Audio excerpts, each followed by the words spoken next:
Hii ni MTV1 Online inayokutangazia kutoka Afrika Mashariki, eneo la Uswahili. Leo ni Jumatatu 16 mwezi Machi mwaka 2026. Mimi ni Jean-Paul Sikiminywa ninayekutangazia siku ya leo kwa lugha ya Kiswahili.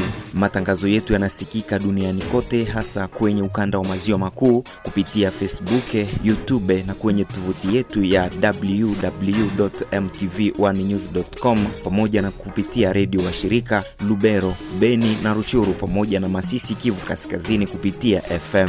Tunarusha matangazo yetu kwa lugha ya Kiswahili ili uwe na urahisi wa kusikiliza matangazo yetu mahali ulipo kwa lugha yako ya mama. Tulionayo kwa siku ya leo ni kuanzishwa mara tena kwa vikao vya bunge huko Kinshasa kunako baraza la bunge. Imeonekana ya kwamba bunge wanafungula hii session parlementaire ya Mars, nchi ikiwa ndani ya vita, maisha yakiwa magumu. Na huko Kivu Kusini, serikali ya DRC na wazalendo wamepiga marufuku gari kutoka Bukavu, eneo linalodhibitiwa na AFC M23, kuingia katika mji wa Uvira. Anza kuwa mashaka kwamba yawezekana wakaingia kwa sababu watu walikuwa wanatoka Bukavu, magari, mapikipiki na vingine kasa. Hayo na mengineyo, fata MTV hadi mwisho. Naam, taarifa yetu yaanzia huko Kinshasa ambako kumeanzishwa mara tena vikao kunako baraza la bunge la taifa la DRC Jumatatu hii, baada ya likizo waliopewa kulingana na katiba ya taifa la Jamhuri ya Kidemokrasia ya Kongo ili kukusanya malalamiko ya raia. Ostere Malivika amezungumza na baadhi ya mabunge huko Kinshasa. Adalbert Kienge, wewe ni mwanasiasa mashariki mwa Kongo. Leo bunge linaanza vikao upya. Nini matarajio yenu kama wakazi na wananchi kiangalia maeneo ya Beni, Goma, Bukavu, nini matarajio ya wananchi? Asante bwana journaliste. Unajua kwa leo imeonekana ya kwamba bunge wanafungula hii session parlementaire ya Mars, nchi ikiwa ndani ya vita, maisha yakiwa magumu, masomo inakuwa magumu, wakimbizi wiko wengi, wakimbizi wiko nje na wandani wiko wengi. Alors sisi tunaomba nchi wangechagua masheria yenye kumruhusu rais afanye vita, apigane vita ya kweli. Hapana hivi vitu ya kusema kwa maneno watamaliza vita na diplomasia. Hapana, wabunge wangejipashe kwa ile. Ya pili, wangesema ya kwamba wafanye mapledoyer na kufanya yote kupiganisha yote, gouvernement ishurudikie wakimbizi wa nje na wandani na kutayarisha namna kuwarudisha manyumbani kwao, kwa sababu wakimbizi wa vita wanateseka sana. Wengine wamejisepare na mafamilia zao, hawajui kwenye wiko. Hiyo ni mambo yenye bunge wanapaswa kuangalia kwa makini, na wafanye yote, wasichague tena hii etat de siege, wafanye kupatia etat normal, kwa sababu etat de siege ni kama vile wa askari yuko wanapata franga mingi, wanaanza kusahau mapasha yao kama vile askari, na hao wanakuwa dangereux. Wa askari waisha zoea kutumikisha franga. Hiyo ndio mambo tunangoa kwa bunge, na tunangoa wafanye waleve etat de siege. Hiyo ndio mambo tunangoa kwa bunge ya kweli, kwa sababu tuko ndani ya vita na ndani ya magumu ya maisha, inakuwa kugumu sana. Hiyo ndio mambo tunangoa si kwa bunge leo. Lakini kuna wakazi wanasema kwamba inaonekana bunge hakuna tena upinzani, kwa sababu wananchi wakazi wa kutoka Kivu Kaskazini kuingia Chopo wanasema kuna bariere nyingi, kodi nyingi, na hata ukiangalia maeneo ya Lubero, Kasindi wanasema kwamba kumekuwa vitu vingi ambavyo wananchi wanateseka, lakini wabunge wamekaa kimya. Unajua bwana journaliste, mimi ni kama vile niko mmoja wa vyama vinavyomuunga rais mkono. Mimi sifurahi kuona ngizi wanabunge wote wa polisi wote wanakatala kufanya opposition, na pale wangefanya opposition wengine wanaenda tena kuchukua masasi, wanaleta marebelio muichi.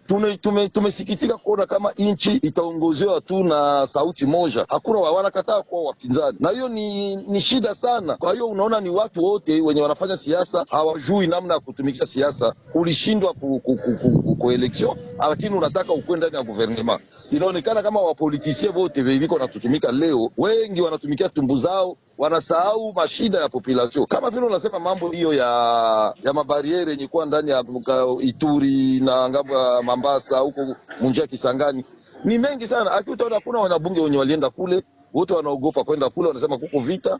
Wengine hawataki kwenda kuona baadhi zao, wanaikala tu hapa Kinshasa. Hiyo ni shida sana.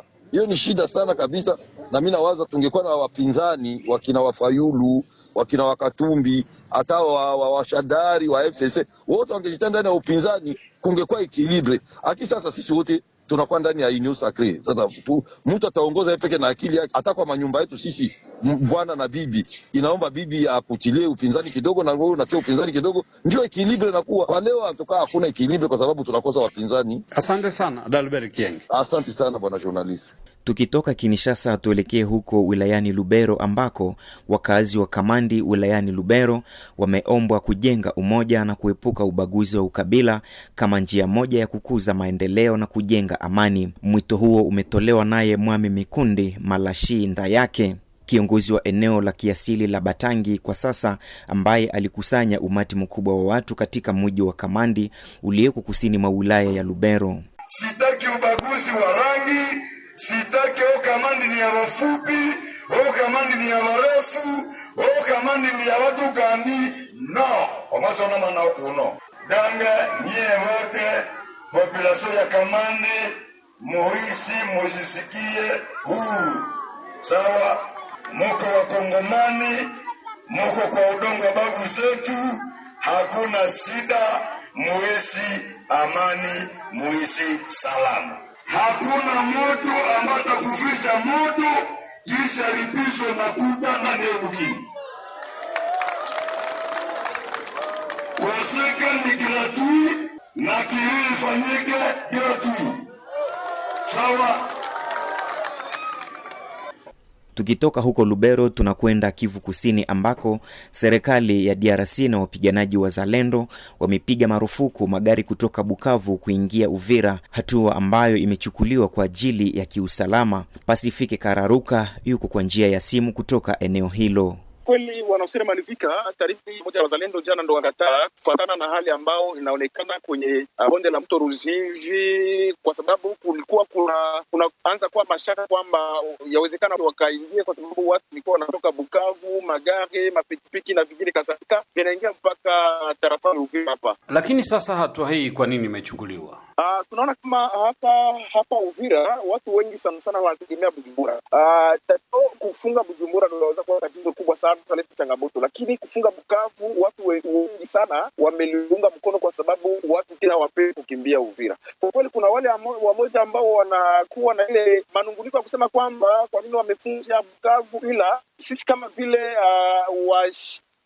shirika za kiraia tumepeta kwa sababu tunaona kwamba isilete tena vurugu, kwa sababu mara kwa mara gisi njia ilikuwa zamani. Ndio maana zilifika kwa wakati ambao wanaingia mara moja wakaanza kukimbia, ile wanakamata mpango wa kusema kwamba wafunge njia ya mto mabondeni wa mto Ruzizi. Ile kabisa imeleta furaha kwa wakaaji wa moja wa Uvira. Na je, hatua yenyewe imechukuliwa na kina nani? Hatua imechukuliwa na viongozi wa kizalendo pamoja na serikali. Na tukimalizia, hali ikoje kwa jumla wilayani Uvira, Kivu Kusini? Kwa sasa kabisa hali tulivu tarafani Uvira, kwenye milima tu ya Mikenge, Kipundo kwenye huko tizo la mavita wakipigana kwa M23 pamoja na wakipigana na wazalendo Kakobanya na wengine wa Yakutumba na jeshi la taifa. Asante sana Pasifiki Kararuka ukiwa katika mji wa Fizi, Kivu Kusini, mashariki mwa Kongo. Asante sana. Asante sana Balivika. Shukrani sana. Hatua ambayo itawagusa wakazi wengi wa mji wa Bukavu, hasa wanaotegemea biashara kati ya mji wa Bukavu na Uvira ikipata chakula kutoka Bujumbura na Tanzania. Hatua hii yaweza leta hasara kubwa kwa maisha ya kawaida ya wananchi.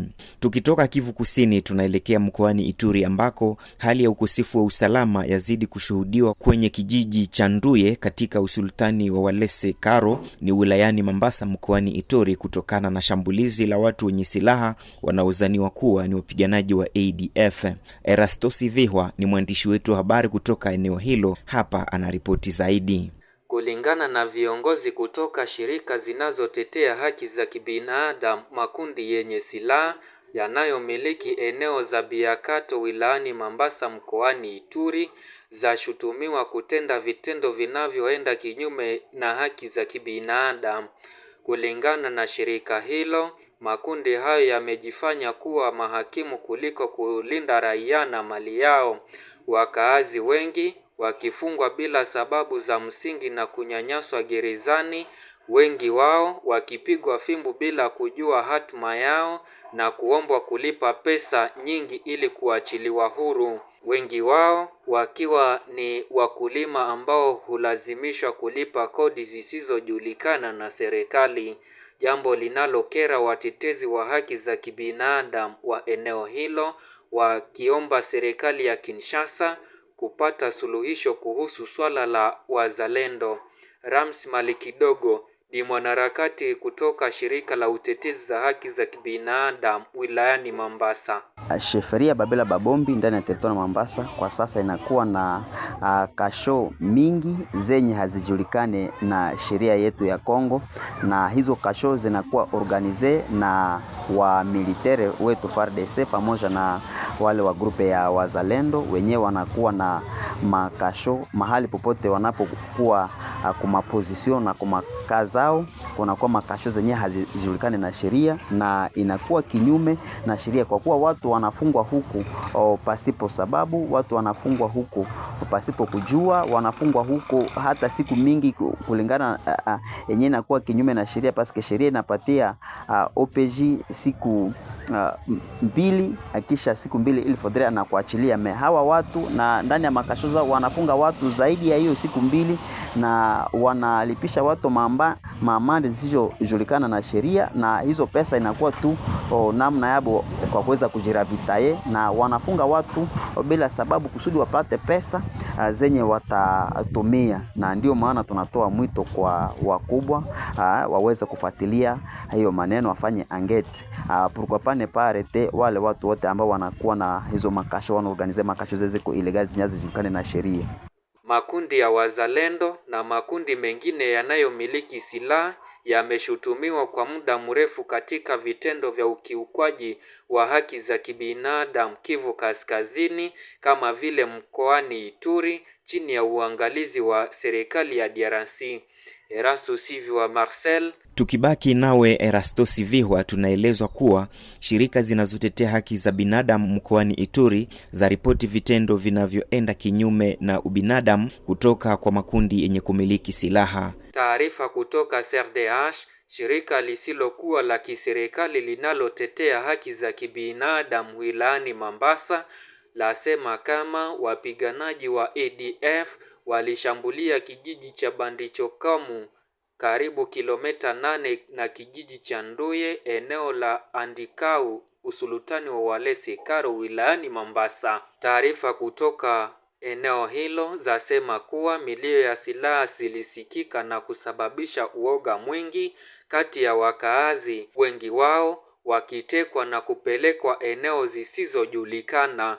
John Vuleverio Msombolwa ni mwanaharakati wa mashirika za utetezi za haki za kibinadamu CRDH wilayani Mambasa. Nous tenons à informer l'opinion publique que lors des patrouilles effectuées par les forces armées de la République le 14 mars 2026, d'un présumé élément terroriste ADF ont été maîtrisés dans la forêt située dans la localité Ombani, dans le groupement Anikoua à chefferie de Walese Karo, dans le territoire de Mambasa. Face à la situation sécuritaire préoccupante, notre organisation, la Convention pour le respect aux droits humains, félicite à prime abord les efforts de l'armée loyaliste, donc le FARDC, pour les résultats certains, modestes mais encourageants dans les tracts des groupes armés qui continuent à semer la terreur et panique dans la population civile.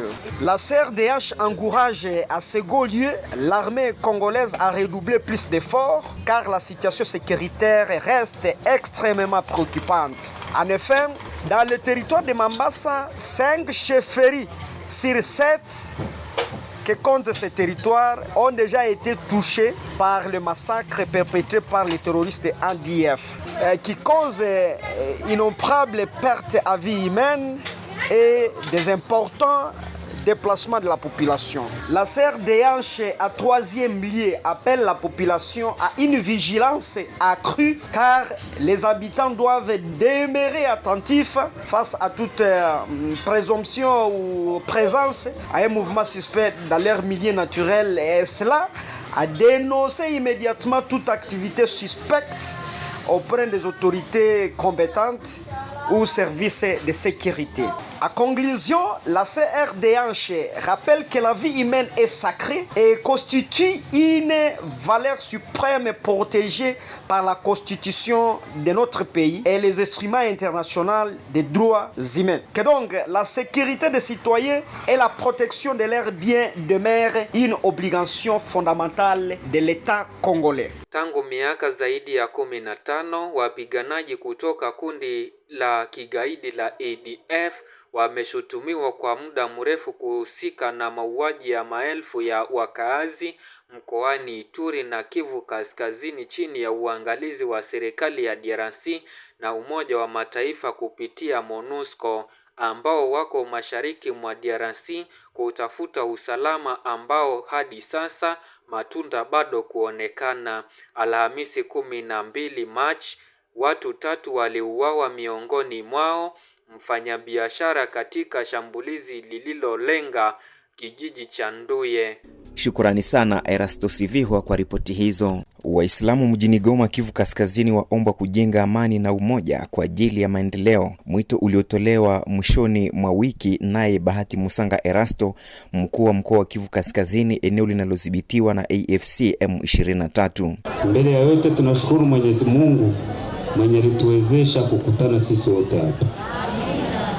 Ya pili, tunawashukuru nyinyi wote Waislamu wote kwa ujumla wa province ya Nord Kivu kuona leo mlikuja kwa invitation yetu. Tunawashukuru sana. Tulipenda siku ya leo tufuturu pamoja, lakini chenye kiliacha tunapenda tuvifanye pamoja, tufuturu pamoja. Ni juu ya kuwashukuru, kwani Waislamu walikuwa divize sana hizi siku zenye zinapita. La fois passée tulikutana na komite wakatuelezea jinsi watu walishasikilizana, tukasema ni ya mzuri sana, tunapaswa vionyesha Waislamu wote kama watu wanapendana.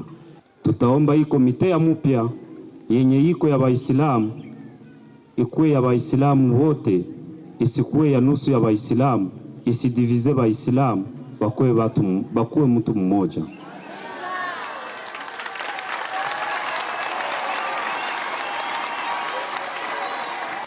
Tutaomba na Waislamu kwa ujumla wawaunge mkono, kwani au wenyewe hawezi weza, lakini mkewaunga mkono mwenye nataka leta divizio katikati yao, mnamuhamakia ile shida zote, vitu vyote vika mzuri. Sisi sawa serikali tunafurahia sana Waislamu, kwani Waislamu ni modeli, lakini tunataka waomba kitu kimoja. Sawa jinsi sisi wote hapa hakuna mtu mwenye nayua kabila yenye naikala nayo. Watu yote tuyue kama tuko watoto ya Mungu, watu yote tupiganisha ubaguzi wa ukabila. Muma moske fasi yote kwenye watu wako na sali, watu wako wanatia mbele upendano, kupendana. Kwani tukipendana katikati yetu, Mungu atafurahi na vitu vyote yenye tutafanya Mungu atatusaidia ndani.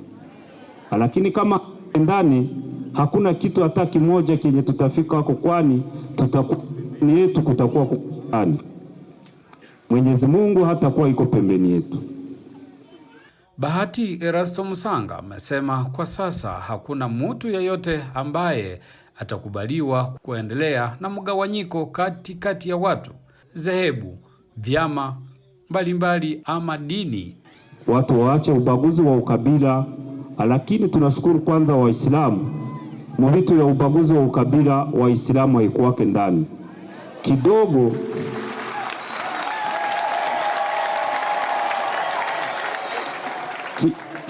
yenye nakuyaka mu Waislamu inadivize watu, inakuwaka ni interet personnel. Kama mtu iko na lazima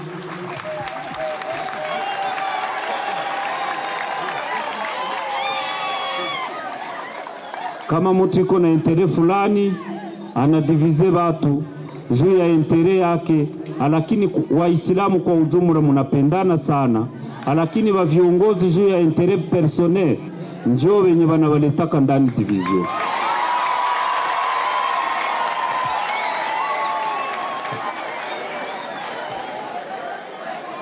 Tunashukuru Waislamu kwa upendo yenye mnakuwaka nayo, isikuwe ya Waislamu peke yake, muifikishe ku makanisa zingine. Hizi makanisa zingine za Wakristo sawa ginsi Waislamu kupendana, na hizi makanisa za Wakristo muwafundishe kupendana. Hatua iliyopongezwa na baadhi ya Waislamu waliokusanyika pamoja mjini Goma. Tunafurahi sana, tunafurahi kitu ambacho tulikuwa tuanzie. Sasa tunashukuru sana Mwenyezi Mungu tukisha kukutana na gavana na kutuitisha hapa juu ya mara ya kwanza depuis Waislamu ukue. Tunafurahi tena sana kuona guverneur wa kwanza kuitisha Waislamu washerekee nao. Hakuna hata kiongozi mmoja. Tunashukuru, tunamshukuru tena sana. Tunashukuru chama cha FC. Kama tangazo zilipita msikiti kunapita 3 semaines. Huyu ni baba, ndio. Huyu ni governor, ndio. Na ni wa kwanza mwenye anafanya vile, ndio. Tutamswekea nini basi? Nikushimweste aendelee tena afanye zaidi kuliko Qurani na baraka tu. Allahu Akbar. Mungu asifiwe sana. Asante sana. Nimekuja kushiriki pamoja na Waislamu sababu siku nyingi walikuwa wanatengana, lakini kwa uongozi bora wa chama chetu cha M23, Islamu ni mtu mmoja. Ndio kwa maana wale wa jimbo amependa changie nao kuselebre ile umoja yao yenye imetombe siku ya raidi kubwa. Sisi hapo kwa kuchangia kufuturu pamoja na Waislamu. Na sisi kama chama tunaonesha mapendo, yani sisi tulisema gavana alijisikia kwa leo tufuturu pamoja na Waislamu. Na unaonaje hii hatua? Hii hatua inaonesha upendo kwa sababu ni kitu cha kwanza hakijawahi fika, hakijawahi kiona ndani ya province ya Nord Kivu. Kusema tuko na guverneur ama gavana aitishe kanisa ama Waislamu wafuturu na njoo ya kwanza, hakijawahi kuona. Amesema hayo wakati wa hotuba kubwa kwa Waislamu mjini Goma. Wataelewa kwamba leo chakula cha jioni cha Waislamu cha kumaliza saumu ya mchana wa leo, Waislamu wamealikwa na liwali wa jimbo ya Kivu ya Kaskazini chini ya utawala wa AFC M23 ili wafuturu pamoja. Na hapa utaona tumefuturu na hawa wakurugenzi, hawa wakubwa wa jimbo, hakuna wa juu, hakuna wa chini, sote tufuturu, tunachangia chakula kama ndugu, kama waumini wa dini ya Kiislamu. Asante. Ni hayo kwa siku ya leo. Asante na karibuni tena. Endelea kufuata MTV1 online kwa njia mbalimbali pamoja na mtandao wake wa www.mtv1news.com kupitia lugha mbili kwa sasa, Kinande na Kiswahili. Asante na karibuni tena kwa wasikilizaji na watazamaji wetu kote muliko.